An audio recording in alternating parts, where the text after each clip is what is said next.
Last preseason game coming up and injury updates next on Locked On. You are Locked On Wizards, your daily Washington Wizards podcast. Part of the Locked On Podcast Network. Your team every day.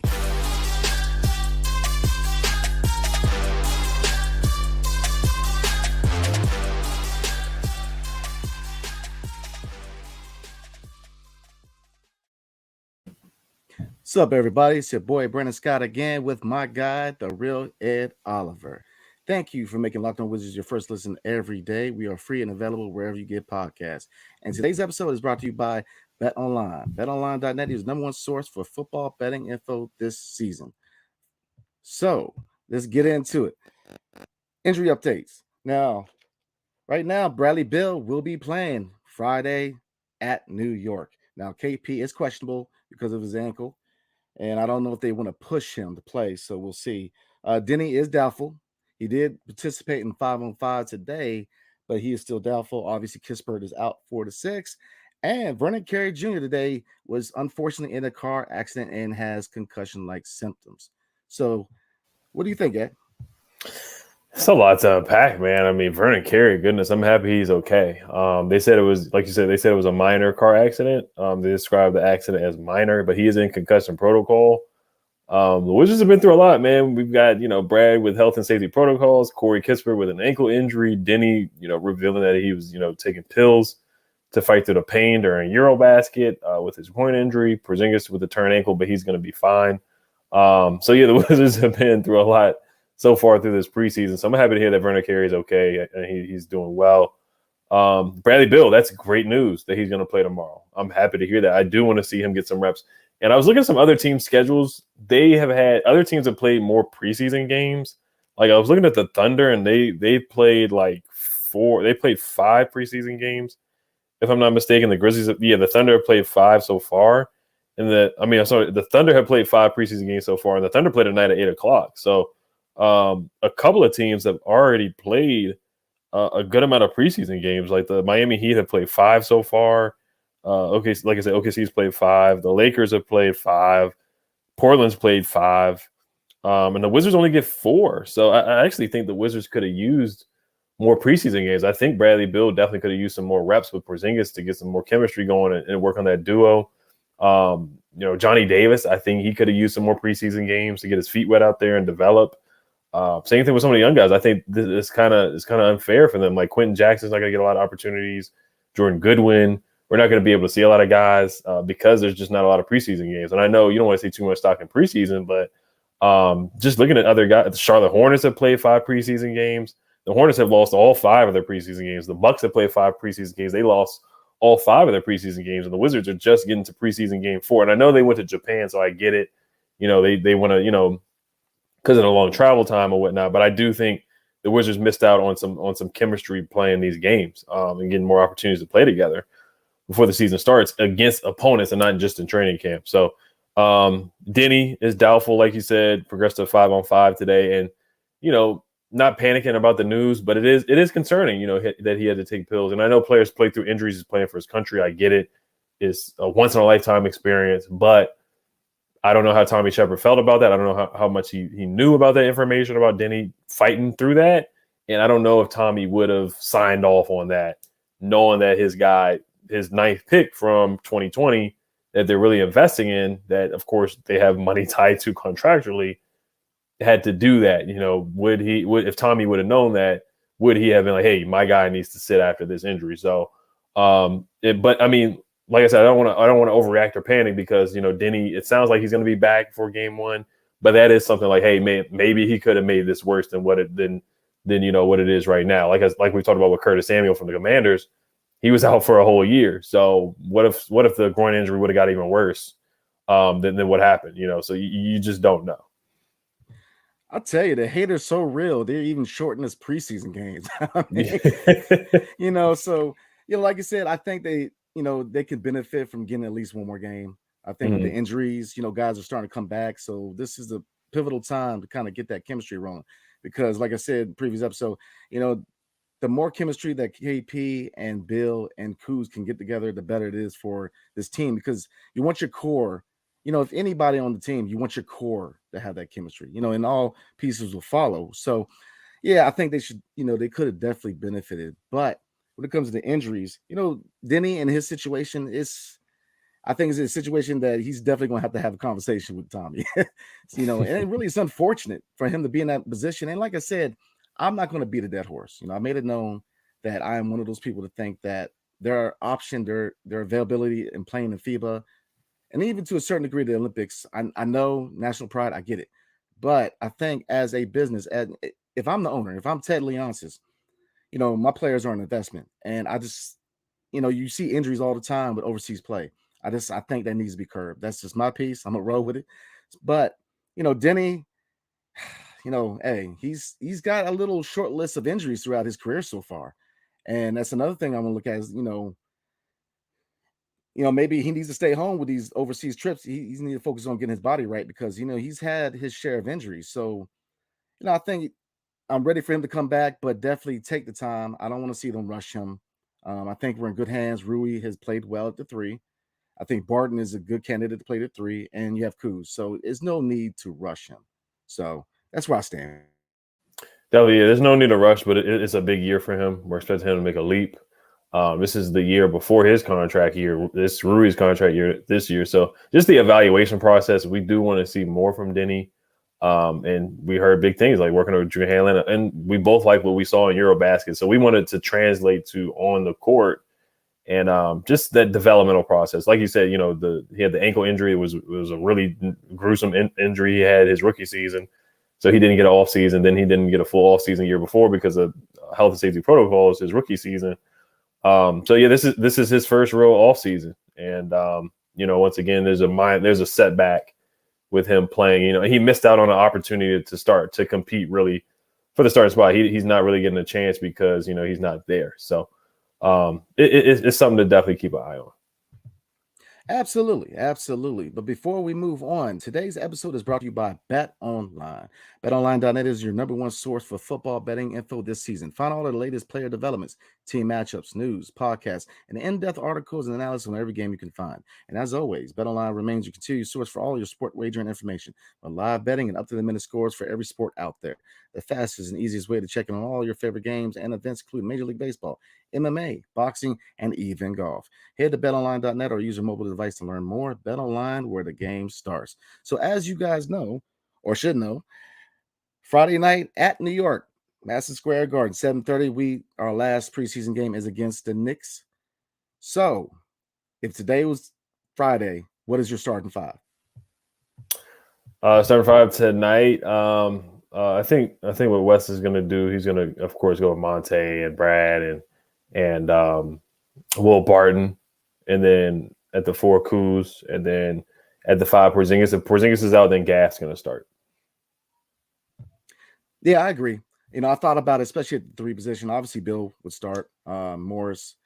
But 3, I think that you can see either one. I think Rui has done enough to start, see what he can do this last preseason game.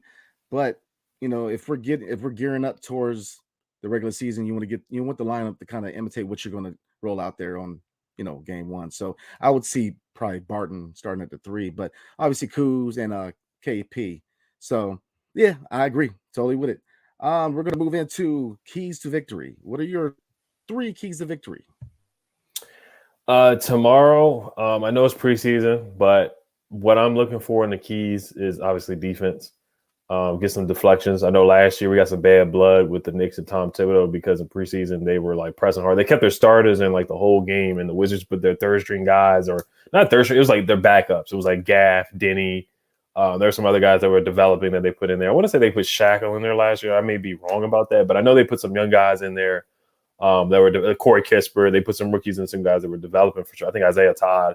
I may be wrong, but I know it was the younger guys. Like they sat down Brad. They sat down some of the vets like Kuz and guys like that. But no, Thibodeau, who we know is a tough coach. He's a guy that plays his guys to the end of the game. We saw what happened with Derrick Rose back when he had his ACL injury under Tom Thibodeau with the Bulls. He's a guy that he's a tough-minded coach, and he will play his starters until the end. And it can be a detriment for Tom Thibodeau. Like I said, it hurt with Derrick Rose, but he was really pressing it. Julius Randle hit a game winner. So I still have a bad taste in my mouth from that. So I actually want the Wizards. I'm looking for the Wizards to win. Usually preseason, I'm just about development. I'm not really caring about the score. I'm looking for effort and defense. Last transition defense, they got to get back. Mitchell Robinson can run the floor. Julius Randle can run the floor.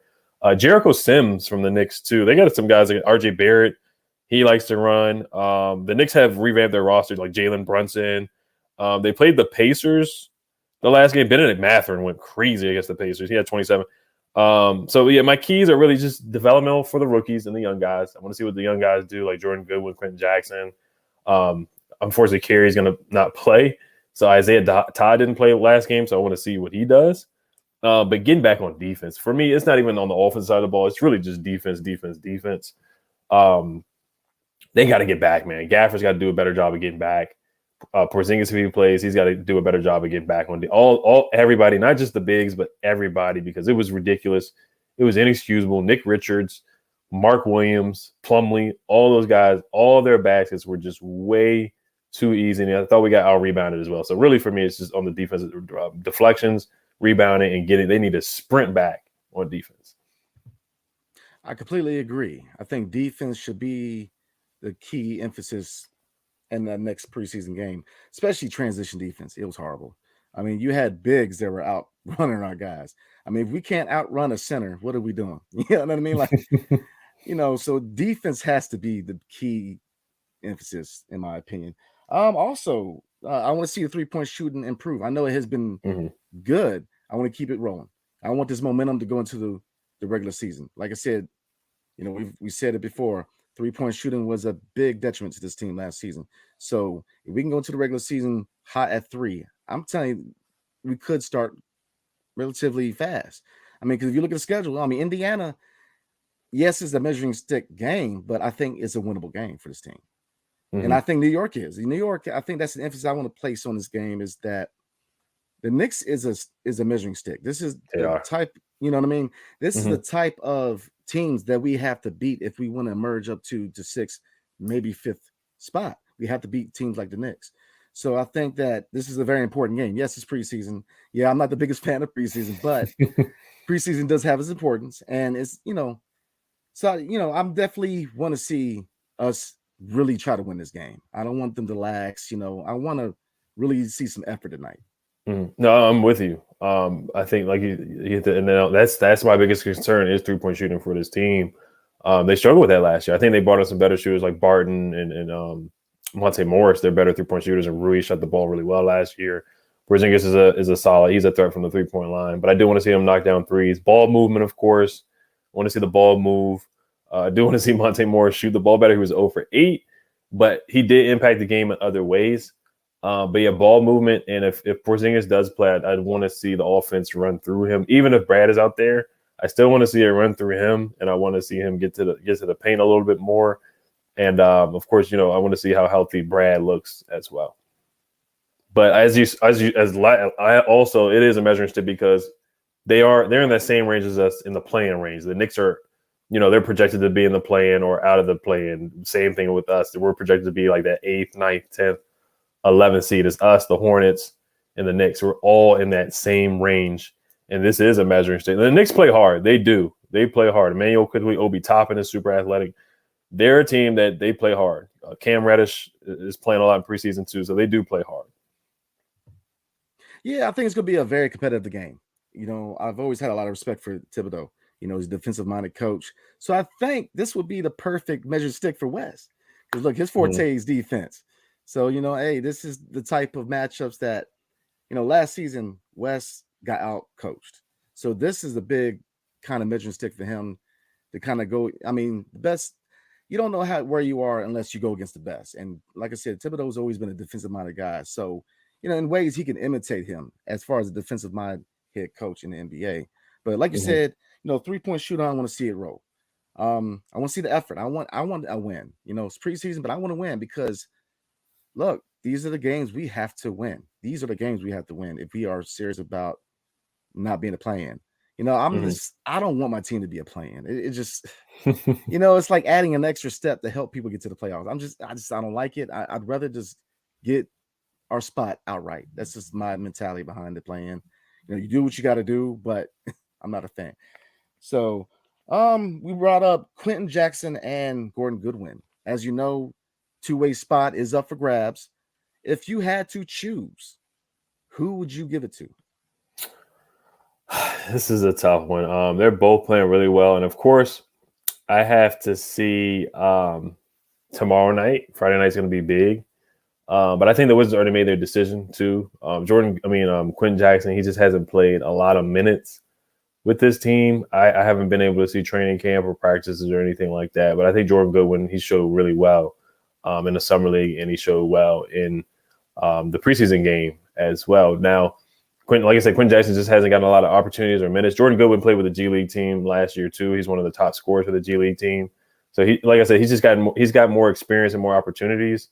I feel like he can he can have that Jose Alvarado role from the Pelicans, the guy that was elevated, or he can be like, how the Heat have brought up guys from their developmental program, like Gabe Vincent and Max Strus, all those guys that were undrafted guys, and I would love for the Wizards to do that. They had Gary Payton II. They developed Gary Payton II. Of course, he left and went to the Warriors and won a championship. So I don't want to let talent walk out the door. I think Jordan Goodwin definitely could be a guy that's a bulldog defender, great rebounder for his size, can facilitate the ball, and he's a good point guard as well.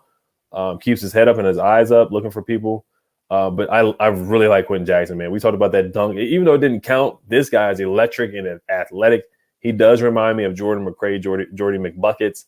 He reminds me of Jordan Crawford, too. Just a microwave scorer that can come off the bench. Real skinny, real wiry, real lean, athletic. Got some wiggle to him. Great isolation game. Can knock down the three. He plays with confidence, man. And I talked about him coming out of Texas A&M. They beat Auburn that had Jabari Smith, a top 5 pick for the Rockets. They beat them in the SEC tournament, and the guy who was leading that team was Quenton Jackson. So a lot of people don't know about him, even because he was undrafted. So, but I would lean towards Jordan Goodwin right now, but I really like Quenton Jackson a lot. I think he can help this team, if not this year, then next year. I'm going to take the easy way out. I totally agree. I think they're going to go with Goodwin, but I want to see Jackson in this organization. I think I do too. He's a high upside player. I mean, his energy. I mean, like I said, that was the greatest dunk that never even counted.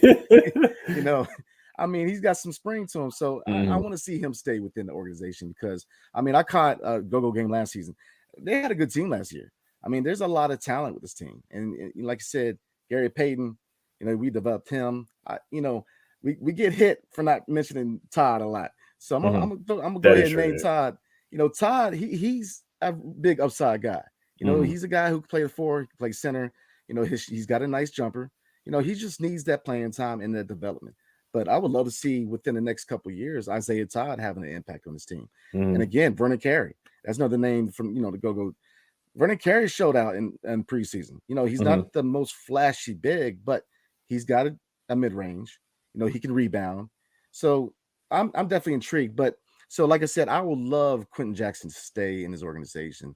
So, but we can go ahead. I think, like you said, and then we'll get to Victor Oladipo lastly, and then we'll probably wrap up. But I think, like you said, I think he has the higher upside than Jordan Goodwin. I think he's a better isolation and offensive player, and that athleticism is something that the Wizards don't. They need that, and I like it. You convinced me too. Actually, I just want to see one more game. I need Quenton Jackson. That's why I really wish they had a 5th preseason game so they could just let the young guys play and battle it out. Because Brad needs time to play, but at the same time, these young guys need time to play too. Like you said, Isaiah Todd didn't get any minutes. Shackle didn't play last game, and that's unfortunate. These guys, they need reps, man. Johnny Davis, he needs reps. He needs development, So I really wish they had a 5th game, but it is what it is, and I'm not going to overreact to preseason. Yeah, I'm glad you mentioned Johnny Davis because he's going to have to step it up this game. I want to see him, progress. We've got the first basket now.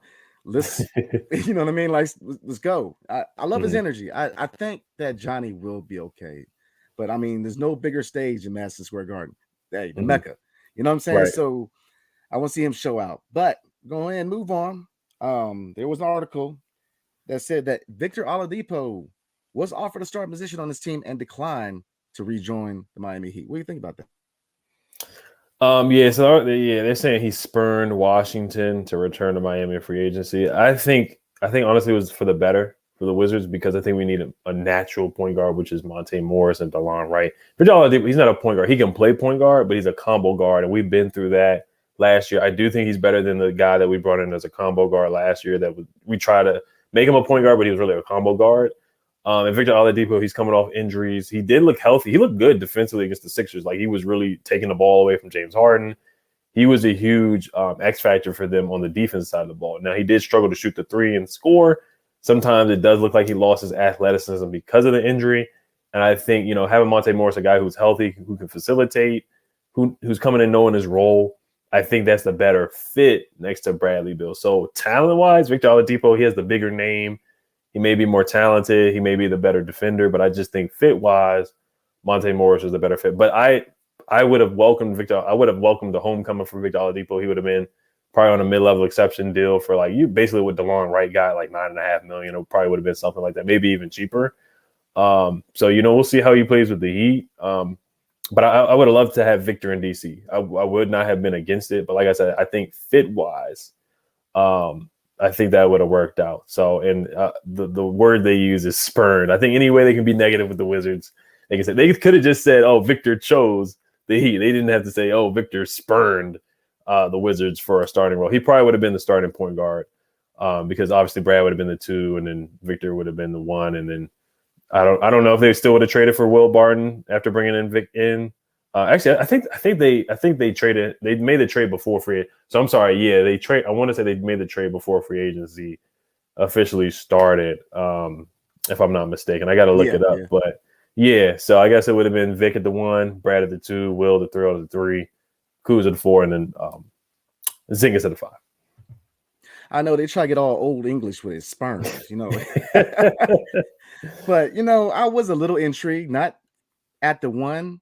I thought he could have been a candidate for maybe the small forward because he's played that too in the past, and he's got the length and he's got the athleticism and the defense to play the 3. I thought, but again, it's not. It wasn't a good fit. He's not a natural point guard. He's one of those guys where they try to morph him into a 2 guard who can play point, but no, he's naturally a scorer like Bill, so it just wouldn't fit. But again, a local guy. You like to see local guys come back and play. Unfortunately, KD will probably never come back and play. Oh, yeah. So, it is what it is. But before we move on, Thursday night football. Washington Commanders are at Chicago. What's the score? What you got? I have us losing 17-14. Or it could be a tie 13-13. Kind of like what some of the guys on NFL Network said. I could see an ugly game. I could see a 13-13 tie, but I'm gonna say 17-14 Bears. I hate to say that. I'm happy William Jackson requested a trade. And like you said, with the Wizards trying to make a shooting guard play point guard, kind of like what they're trying to do with Johnny Davis. But I got the Bears. I hope I'm wrong. Yeah, I've got 17-10. Commanders winning the game. And I got Ryan Robinson, 2 touchdowns. I think they're going to unleash him tonight. And you look at that pass rush for Chicago, it ain't looking too pretty. So I think it's going to be an ugly game. But I think Wentz is going to have a better game. I'm very hesitant saying that. But, if you look at it at secondary for Chicago, it kind of makes us look pretty good. I mean, they had a lot of issues too. So I think Wentz gets his confidence back. I'm still not too optimistic overall, but it is what it is. But again, everybody, thank you for tuning in today. And a sponsor today was Flex Ultimate Pro Basketball Preview.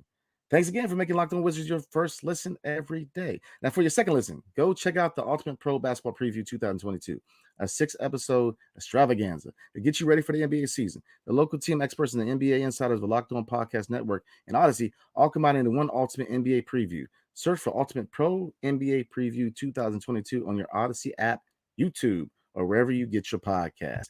And please follow me and my guy, The Real Ed Oliver, on Twitter. They are below. And like and subscribe if you love our content. Again, thank you and